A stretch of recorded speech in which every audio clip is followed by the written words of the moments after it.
आज Doubtnut app download करें। Doubtnut पर अपने सभी गणित, रसायन विज्ञान, भौतिक विज्ञान और जीव विज्ञान के डाउट्स का करो सफाया। बस प्रश्न की फोटो खींचो, एक ही प्रश्न को क्रॉप करो और तुरंत वीडियो सोल्यूशन पाओ। अभी डाउनलोड करें। इस क्वेश्चन में हमें गिवन है सरल आवर्त गति में अधिकतम स्थितिज ऊर्जा तथा अधिकतम गतिज ऊर्जा की स्थितियों में कण का विस्थापन होता है। यहाँ पे कम लिखा है, हमें हमारे पास होगा कण का विस्थापन। ठीक, तो जैसा कि क्वेश्चन में गिवन है, हमें कण का विस्थापन बताना है कहाँ कहाँ के बीच में, अधिकतम स्थितिज ऊर्जा और अधिकतम गतिज ऊर्जा के बीच में। तो पहले हमें ये समझना होगा कि जब कोई भी कण सरल आवर्त गति करता है तो अधिकतम स्थितिज ऊर्जा और अधिकतम गतिज ऊर्जा कहाँ पे होती है। तो यहाँ से हमने अपना डायग्राम बना लिया। हम मान लेते हैं हमारे पास कोई m द्रव्यमान का कण था। ठीक, वो अभी सरल आवर्त गति कर रहा था। सरल आवर्त गति क्या होती है? एक हम मान लेते हैं कण अभी शुरुआत में इस बिंदु पर रखा गया था जिसको हमने माध्य स्थिति बता दिया। ठीक, तो कण अगर इस माध्य स्थिति के इर्द गिर्द दोनों तरफ समान दूरियों तक लगातार गति करेगा तो इस तरह की गति हमारी सरल आवर्त गति होती है। कण इस माध्य स्थिति से गति प्रारंभ करके दूर की तरफ जाएगा। एक ऐसा समय आएगा कण हमारा अधिकतम विस्थापित होगा माध्य स्थिति से, जिसको कहते हैं चरम स्थिति। उसके बाद कण यहाँ से वापस घूम करके अपनी माध्य स्थिति पे आ जाएगा, क्योंकि हमें पता है सरल आवर्त गति तभी होगी जब कण हमारा इस माध्य स्थिति के इर्द गिर्द समान दूरियों तक दोनों तरफ लगातार गति करेगा। अभी माध्य स्थिति से अगर ये दूर की तरफ जाएगा तो दूर जाते जाते एक ऐसा क्षण आएगा कण अधिकतम दूरी तक जाएगा, उसके बाद फिर वहां से वापस घूम के अपनी माध्य स्थिति पे आ जाएगा। फिर इस तरह से हम कहेंगे माध्य स्थिति से उतनी ही दूरी दूसरी तरफ जाएगा और फिर वापस घूम के अपनी माध्य स्थिति पे आएगा। तो यहाँ पे दो चरम स्थितियां होती हैं कण के गति की। ठीक, जब सरल आवर्त गति करता है, एक हमारे पास धनात्मक होता है, एक हमारे पास ऋणात्मक। अगर यहाँ पे देखें माध्य स्थिति से चरम स्थिति के बीच की दूरी हमारा क्या होता है? अधिकतम विस्थापन। इसको आयाम कहा जाता है। ठीक, ये हमारे पास क्या होता है? आयाम। ये अधिकतम विस्थापन होता है। तो यहाँ पे दो आयाम होते हैं, एक हमारे पास धनात्मक वाला, एक हमारे पास ऋणात्मक वाला। ठीक, अब किसी भी क्षण मान लेते कण अपनी माध्य स्थिति से गति प्रारंभ करके चरम स्थिति की तरफ जा रहा था और किसी भी क्षण कण यहाँ पे अभी पहुंचा था। ठीक, और उसका विस्थापन हम मान लेते हैं अभी x का है। अभी उसका विस्थापन कितना है? x का है। अभी अधिकतम x कितना हो सकता था? आयाम के बराबर। ठीक, कण जब गति करते करते मान लेते अभी इस दिशा में गति कर रहा था, कण अधिकतम कितना गति कर सकता था? चरम स्थिति तक, और फिर यहाँ से वापस घूम सकता था। तो अधिकतम x का मान आयाम के बराबर हो सकता था। ठीक, अभी हम मान लेते थे जब कण का x विस्थापन था उस समय कण का वेग v था। v की वैल्यू हम पहले निकालेंगे। तो v बराबर अगर यहाँ पे देखें, v का हमारे पास जो सूत्र होता है ओमेगा इंटू अंडर रूट ए स्क्वायर माइनस एक्स स्क्वायर, ये हमारे पास v का सूत्र होता है अगर किसी भी क्षण कण का विस्थापन x का है तो। ठीक, अगर यहाँ पे देखें हम अधिकतम वेग निकालें तो अगर x का मान किसी भी तरह 0 हो जाए, x का मान 0 हो जाए मतलब कण का विस्थापन 0 हो जाए, तो उस समय जो हमें वेग मिलेगा वो अधिकतम मिलेगा। क्यों? क्योंकि ये जो x था वो हमारा वेग घटा रहा था, यहाँ पे ऋण चिन्ह लगा था। अगर x का मान 0 हो गया तो जो अधिकतम वेग होगा वो हमें v मैक्स मिल सकता है और उसका मान हो जाएगा ओमेगा इंटू ए। यहाँ से हमने एक लिंक निकाली अधिकतम वेग का। अगर इस डायग्राम पे देखें अधिकतम वेग का तो मान आ गया ओमेगा इंटू ए, लेकिन इस डायग्राम पे देखें अधिकतम वेग होगा कहाँ पे? x 0 का मतलब कण का विस्थापन अगर 0 है उसका मतलब कण अपनी माध्य स्थिति पे यहाँ पे है। यहाँ पे कण का विस्थापन हमेशा 0 रहता है। सरल आवर्त गति में हमेशा याद रखिए कण की सारी दूरियां माध्य स्थिति से नापते हैं।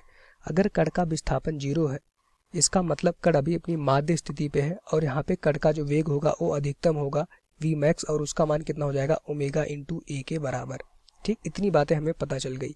अगर हम अपनी गतिज ऊर्जा निकालें, अधिकतम गतिज ऊर्जा, क्योंकि क्वेश्चन में हमें अधिकतम गतिज ऊर्जा की बात करनी है, तो उसका मान हो जाएगा हाफ m v स्क्वायर। अधिकतम गतिज ऊर्जा कब होगी? जब हमारा वेग अधिकतम होगा। तो v अधिकतम हो सकता है v मैक्स का होल स्क्वायर। वैल्यू पुट कर दीजिए तो यहाँ से देखेंगे अधिकतम गतिज ऊर्जा आ गई हमारे पास, k मैक्स बराबर हो गया हाफ m, v की जगह पे रखेंगे ओमेगा स्क्वायर इंटू ए स्क्वायर हो जाएगा, क्योंकि v मैक्स का स्क्वायर, v मैक्स कितना है? ओमेगा ए, उसका स्क्वायर करेंगे ओमेगा स्क्वायर ए स्क्वायर आ जाएगा। तो हमारे पास ये अधिकतम गतिज ऊर्जा आ गई।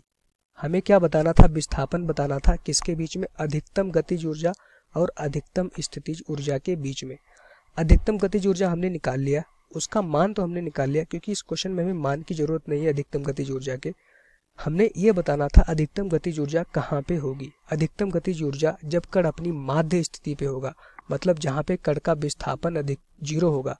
जहाँ पे कण का विस्थापन 0 होगा वहाँ पे वेग अधिकतम होगा, तो वहाँ पे गतिज ऊर्जा भी हमारे पास अधिकतम होगी। ठीक, तो अधिकतम गतिज ऊर्जा कहाँ पे होगी? माध्य स्थिति पे, जहाँ पे कण का विस्थापन 0 है। तो ये रिजल्ट हमें पता चला अधिकतम गतिज ऊर्जा इस माध्य स्थिति पे कण की होगी। ठीक, अब हम बात करते हैं स्थितिज ऊर्जा की। अगर अधिकतम स्थितिज ऊर्जा हमें पता चल गया तो दोनों के बीच में हम विस्थापन निकाल लेंगे। ठीक, तो यहाँ से आइए देखते हैं। अब हम बात करते हैं अपनी स्थितिज ऊर्जा की। स्थितिज ऊर्जा का जो सूत्र होता है U बराबर होता है, अगर कण का विस्थापन x का है, यहाँ पे हम मान लेते हैं कण की स्थितिज ऊर्जा U थी, तो उसका मान होता है half m omega square into x square. m क्या होता है, कण का द्रव्यमान, ओमेगा क्या होता है, कोणीय आवृत्ति। तो द्रव्यमान भी नियत रहेगा, ओमेगा भी नियत रहेगी। तो यहाँ से हम क्या देख पा रहे हैं, जो स्थितिज ऊर्जा है वो हमारा किसके अनुक्रमानुपाती है, विस्थापन के वर्ग के। जैसे जैसे विस्थापन हमारा बढ़ेगा स्थितिज ऊर्जा का मान बढ़ेगा। ठीक, अब यहाँ से देख पा रहे हैं अधिकतम विस्थापन कण का कितना हो सकता था, आयाम के बराबर। ठीक, अगर कण माध्य स्थिति से चरम स्थिति पे पहुंच गया तो उस समय कण का विस्थापन अधिकतम होगा। इसका मतलब कि चरम स्थिति पे कण की स्थितिज ऊर्जा अधिकतम होगी।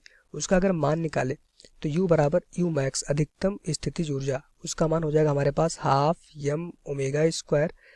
अब x का मान अधिकतम कितना हो सकता था, सरल आवर्त गति में आयाम के बराबर।